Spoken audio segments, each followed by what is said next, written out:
At 9 a.m. on December 29th, 2013, a gray van pulled into a fish farm on Lim Chu Kang Lane 9. The driver's mouth was swollen, and he was slurring his words. He asked to use the water hose. For an hour, he and another man vigorously scrubbed the interior of that van. The fish farm owner, Lu Yen-meng, thought nothing of it. It was just a customer cleaning his vehicle before returning it. He didn't know what they were actually washing away. 12 hours earlier, in a multi-story car park across Singapore, blood had sprayed across the walls, the floor, and even the ceiling of the building. A man had been beaten so savagely that the violence had left its mark on the architecture before he was even dragged into that van. This is the case of Dexman Chua Yi-zhi.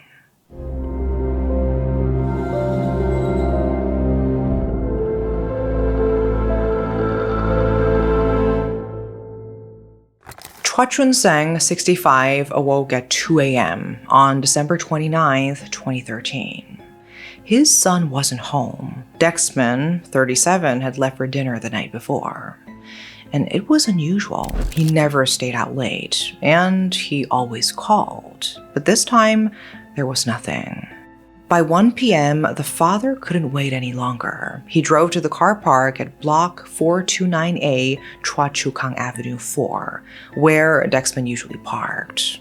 He found his son's silver car. The door was unlocked, but no one was inside. On the ground nearby, however, were Dexman's spectacles, an uneaten packet of Buntong Ki chicken rice, and a lighter. Alarmed, Chua Chun-seng called his son's phone. No connection. So he called his daughter Anne, and she called the police. When Corporal Shazlin binti Mohammed Sharif and Corporal Ng Jun Wei arrived at the scene, they found what the father had missed in his panic. Blood stains on the ground and blood smeared on the car windows. Something terrible had happened there. The Chuas were a close family. Dexman was the middle child of 3, and by his father's account, the most filial. He never returned home late. He bought his parents their favorite pastries without being asked. He called regularly, checked on their health, and always made sure they had everything they needed. And for Dexman, things were looking good. His father would later explain, our son was only 37 years old, and this was supposed to be the peak of his life. He had just gotten a new degree and was due for a promotion. However, his beautiful life ended just like that. He worked as a material analyst, though some reports called him a production technician. Either way, it was steady work, respectable. He lived with his elderly parents in Chua Chu Kang. He'd been married once to a Thai woman, but that marriage had ended. Now he was rebuilding his life. His parents didn't know about the affair. They didn't know that their son had been involved with a married woman, his colleague at Tetra Pak, a carton manufacturer. They didn't know that this relationship, which had ended over a year ago, had put their son in the crosshairs of a man consumed by jealousy. Police traced the threatening calls Dexman had received in the months before his death. The prepaid phone number led back to a name, Chia Ki-chen. Cross-referencing with Dexman's own police reports filed between December 2012 and July 2013 confirmed what investigators suspected. Someone with a grudge had been stalking Dexman for over a year. On December 31st, when Chia's car approached the Woodlands checkpoint returning from Malaysia, officers were waiting. And there, Chia Ki-chen was arrested. He was 53 years old. He was returning from a family holiday in Malaysia, a trip taken 2 days after the murder with his wife and 2 daughters. In custody, Chia told investigators he may know the location of the missing man's body. On January 1st, 2014, he led them to the Safety live firing area at Murai Park Avenue in Lim Chu Kang, a remote, restricted military zone, a place where few civilians ever ventured. And they found Dexman's body, decomposing, abandoned in darkness, and the injuries told their own story. Forensic pathologist associate professor Gilbert Lau conducted an autopsy on January 10, 2014, and what he documented was the systemic destruction of a human body.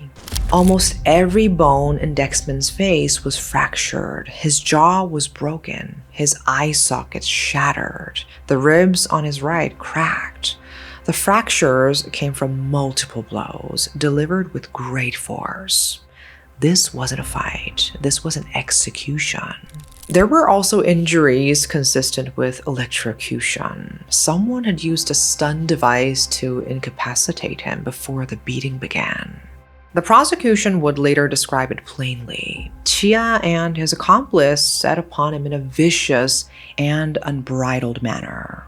Deputy Public Prosecutor Tan Wen-shin told the court that the blood spatter found on the walls, floor, and the ceiling of that car park was testament to the bloodshed.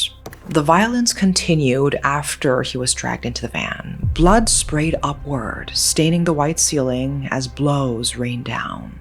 Despite an hour of thorough cleaning at Lu Yuanmeng's fish farm, forensic teams later found bloodstains in the crevices and seams of the van's interior. The DNA matched that of Dexman Chua.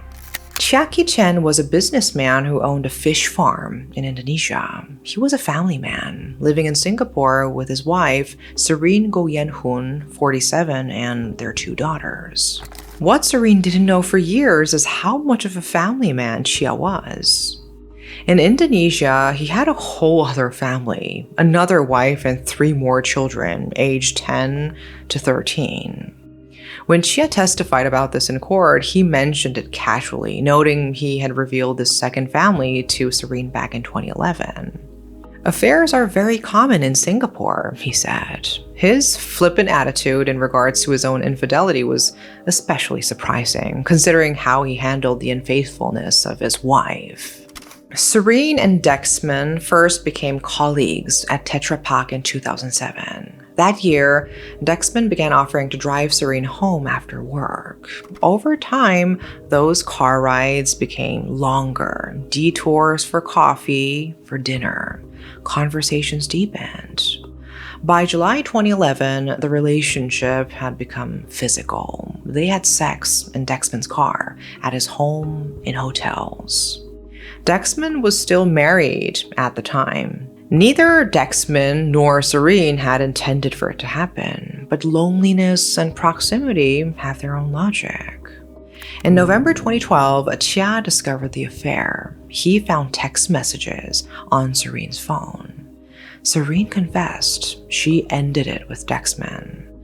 But for Chia, the situation wasn't over. It was just beginning. The affair ended in 2012, and yet Chia's grudge persisted. The prosecution would note, without provocation or contribution by Dexman. Over the course of a year, even though the affair was over, Chia's hatred continued to grow. During Chinese New Year 2013, Dexman sent Serene a simple holiday greeting via WhatsApp, an innocuous festive message, the kind colleagues send to each other. But Chia was monitoring Serene's phone. When he saw Dexman's name, something in him broke loose. From February 2013 onward, Chia made threatening phone calls to Dexman, warning him to stay away from Serene. Between December 2012 and July 2013, Dexman lodged multiple police reports about the harassment. Chia stalked him twice throughout the year, following him, studying his routines, his movements, where he parked his car. By Christmas Eve 2013, Chia conducted his final round of surveillance. Then he gathered what he needed: hammers, knives, a stun gun, a torchlight, a packet of gloves, and he had help. Chua Leng Ike was 64 years old, a cleaning supervisor for a town council in Chua Chu Kang. He had access to a storeroom at an electrical substation, which he used as his residence. He had known Chia for 20 years, but the two just met for coffee now and then. They weren't very close. Chua Leung Ike had his own second family, 2 young children in Indonesia, aged 7 and 2 from a remarriage. A week before the murder, Chua had been vacationing in Tanjung Pinang, Indonesia, where Chia owned his fish farm. That's where Chia began the process of recruiting him. He told Chua that someone had bullied his wife and he needed help confronting this person. Chua Leung Ike agreed. He thought they were just going to go for coffee. Febri Irwansyah Jatmiko was 31 years old. He worked for Chia, helping manage the Indonesian fish farm operations. He was young, strong, and he depended on Chia for his livelihood. Chia told Febri a different lie. Dexman had sexually assaulted Serene and justice needed to be served. If Febri helped, he said, Chia would set him up with his own business in Tanjung Pinang. On December 26, 2013, Febri and Chua Leung Ike took a ferry from Tanjung Pinang to Singapore. They arrived believing they were helping a friend with a legitimate grievance. On December 27th, Chia borrowed the van. A woman named Chua Chiu Hun, known as Doreen, 47, persuaded her friend Vincent Ong Sun Yi to lend her his gray van for 2 days. Vincent recalled that Doreen arrived with a Chinese man, later identified as Chia, to collect the van. Chia drove it away and Doreen followed in another car. That same day, December 27th, Chia met Febri and Chua Leung Ike at Chua's storeroom at the electrical substation. He brought the weapons, 2 knives, a stun gun, a torchlight, and gloves. There was no evidence that the knives were ultimately used, but he had them ready. Everything was in place. December 28th, 2013, shortly before 10 p.m. Chia, Febri, and Chua Leung Ike waited in the van at the multi-story car park in Chua Chu Kang, near Dexman's home. They watched and waited. When Dexman, a big-sized man as Chua Leung Ike would later describe him, pulled into the car park and stepped out of his car, they moved. The attack was immediate. Chia and Febri confronted him, then assaulted him. Blood sprayed everywhere as Dexman tried to defend himself, but he didn't stand a chance. They dragged him into the van and bound his hands and feet with nylon cord. Chua Leung Ike, sitting in the front passenger seat, was told to drive. Before he even started the engine, Chua Leung Ike heard knocking sounds from the back. When Chia came up to hand him the keys and give him directions, he smelled the coppery, unmistakable scent of blood. Chua kept his eyes on the road, too frightened to turn around. As the van drove toward Lim Chu Kang, the violence continued in the back. Dexman was electrocuted with a stun gun, rendering him helpless. Then the beating intensified. Chua Leung Ike heard heavy breathing and the sounds of impact. Near the Lim Chu Kang 19 milestone, Chua Leung Ike couldn't take it anymore. He stopped the van, got out, walked to a bus stop, and boarded a bus. From the window, he watched Chia drive away. According to Chia's own statement to the police, given on January 11, 2014, he and Febri took turns using a hammer. Chia claimed that Febri took the hammer, became crazy, and swung the hammer repeatedly, striking Dexman's head. Febri then passed the hammer to Chia. Chia admitted to whacking Dexman in the face and on the thigh. Febri took the hammer back and continued hitting Dexman on and around his head.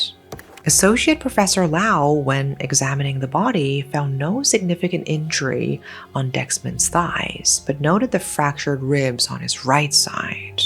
They drove to the Safety Life firing area and dumped the body in darkness. Afterward, as they drove past Kranji Road, Febri threw the hammer into the Kranji Loop River. At 3 a.m. on December 29th, hours after the murder, Chia called Serene's brother, Go Bangwat. After the call, they met on the first floor of Go's apartment block. Chia told Go that Serene had been put under a spell by someone. There had been a fight, and the person had collapsed, he said.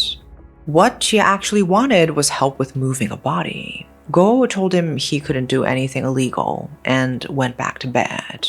Later that morning at 9 a.m., Chia drove to Luyen Meng's fish farm with Febri. For an hour, they washed the van. Lu noticed Chia's swollen mouth and his slurred speech, but thought nothing of it.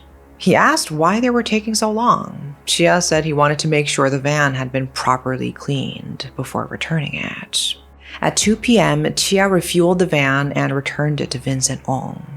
At 3 p.m., Chia, his wife Serene, his 2 daughters, and Febri drove to Johor Bahru, Malaysia, and spent the night at a hotel. From there, Febri returned to Indonesia. Chia had helped his accomplice escape. Chia also seemed to have kept his cool following the murder. Earlier that same day, December 29th, Chia had attended the funeral wake of Chua Leung Ike's aunt. He approached his accomplice and handed him $50 in condolence money, acting completely normal. Chua Leung Ike would later testify, Chia acted normally. I didn't see anything unusual about him, so I thought nothing serious had happened.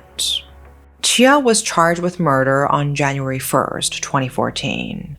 9 days later, the police arrested Chua Leung Ike, initially charging him with murder before reducing it to abduction and causing grievous bodily harm. Febri, however, was already in the wind. An Interpol Red Notice was issued, and Indonesian authorities eventually located him in Bintan. But with no extradition treaty between Singapore and Indonesia, he remained out of reach. On January 8, 2016, Chua Leung Ike pleaded guilty. His lawyer argued for leniency, stating that he had 2 young children in Indonesia, he was mostly law-abiding, and had had minimal involvement in the crime. But the prosecution countered. He knew weapons were involved, knew violence would occur, and he did absolutely nothing to stop it. Senior Judge Kan Ting Chiu sentenced him to 5 years in prison, admonishing him for his failure to intervene. Chua served his time and was released in 2021. As for Chia, his trial began on October 25, 2016. Over 7 days, the prosecution laid out the evidence, the forensic analysis, witness testimony, and Chia's own contradictory statements. Chia denied everything. He claimed he'd only wanted to retrieve sex tapes Dexman had allegedly made with Serene. He invented a 4th accomplice, a Malaysian man named Ali, who he said did most of the beating.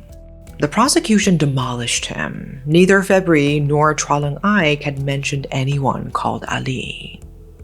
On January 10th, Chia had drawn a picture of the hammer for the police when giving a statement, but then in court, he denied using the weapon at all. During his testimony, he contradicted himself repeatedly. On January 17, 2017, Justice Chu Han-tek found Chia guilty. He called Chia an unreliable witness whose contradictions only corroborated his guilt. On August 4, 2017, Justice Chu sentenced Chia to life imprisonment, citing uncertainty over whether Chia or Febri had delivered the fatal blow. The prosecution appealed. They wanted the death penalty. On June 27, 2018, the Court of Appeal, Chief Justice Sundaresh Menon with judges Judith Prakash and Taeyong Hwang unanimously decided to overturn the life sentence. They condemned Chia Ki-chen to death by hanging. And 3 factors justified it. 1, Chia was the mastermind. He planned the abduction, recruited the accomplices, and gathered the weapons. 2, he participated directly in the assault. Even if Febri inflicted some injuries, Chia not only did nothing to stop him, he joined in. 3, he showed a high degree of premeditation. Months of stalking, careful preparation, calm execution. Chief Justice Menon addressed the defense's argument that Febri had delivered the fatal blows, saying, "One who hires an assassin to kill another or who otherwise controls a killer cannot be less culpable than the one who does the killing." The court also noted something chilling from Chia's early police statements. His only regret was not making Dexman suffer more before he died. Dexman's mother couldn't attend the sentencing. She'd planned to be there, but matters at home kept her away. Her daughter called with a verdict. She told reporters that the past 4 years had been very difficult. She constantly dreamed of her son, she said. Sometimes she would cry alone in her bed. When Chia received life imprisonment instead of death in 2017, it devastated her. She'd begged the prosecution to appeal, saying, "Our filial son was just snatched away like that." When the death sentence finally came, she said in Chinese, "Justice is finally served for my son, but my beloved son will never come back to life." Jackie Chan was executed by hanging sometime in 2019. Prison statistics confirmed that there were 2 executions for murder that year. Febri Irwansyahjatmiko is still free. He remains on Interpol's wanted list, purportedly living somewhere in Indonesia. But without an extradition treaty, Singapore cannot touch him. Even after so many years, only 2 of the 3 perpetrators face justice. One never will. Serene Go testified against her husband at trial. She had to sit in that courtroom and describe an affair that had ended years before. An affair that, according to Chia's twisted logic, justified electrocution, beating, and murder. What happened to her afterward, the records don't say. The case set a legal precedent. The prosecution's appeal established clear guidelines for when Singapore's court should impose the death sentence over life imprisonment. Other murder cases have since been measured against Jackie Chan's brutality. Dexman's parents learned things about their son they never knew. The affair, the previous marriage, an entire private life he'd kept from them. The discovery added confusion to their grief. But his mother's love didn't waver. She still described him as filial and good. Someone who had made a mistake, but certainly didn't deserve to die for it. In the car park at Block 429A, Chua Chu Kang Avenue 4, there is nothing to mark what happened. No plaque, no memorial, just parking spaces and concrete walls that were once splattered with a man's blood. And somewhere in Indonesia, Febri is living whatever life he's built for himself. A man who swung the hammer, who helped dump the body, and who walked away free. Justice was served for Jackie Chan, but that justice in the end is incomplete. That's all for today. Thanks for watching.